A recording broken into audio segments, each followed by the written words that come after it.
Isang mapagpalang araw po sa ating mga miyembro ng Cardemaray. Ngayon ay tuturuan ko kayo kung paano isagawa ang financial feature ng Connect to Card. Ang Card Banking ay isa sa mga institusyon ng Cardemaray o Card Mutually Reinforcing Institution na patuloy na naghahatid ng iba't ibang produkto at serbisyo upang makatulong at matugunan ang mga pangangailangan ng mga miyembro nito.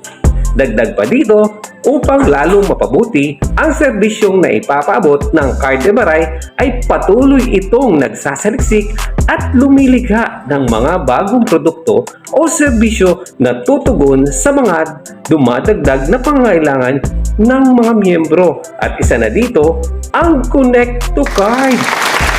Wow!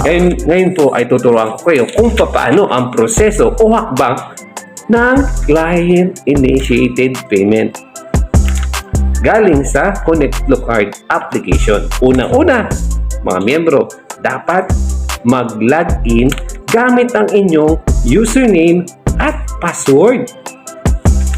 Pangalawa, piliin ang client-initiated payment sa menu.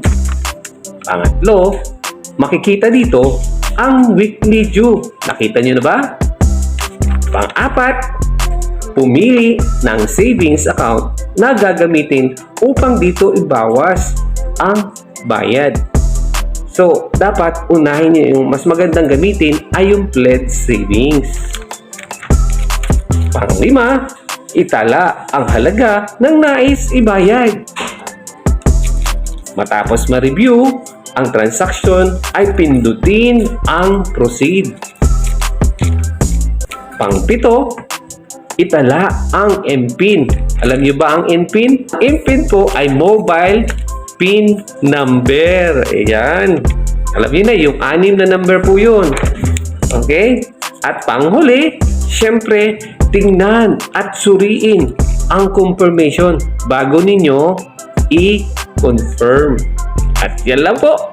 Ito ang inyong Boss Eugenio TV na patuloy na nagtuturo about sa Connect to Card. Ayos!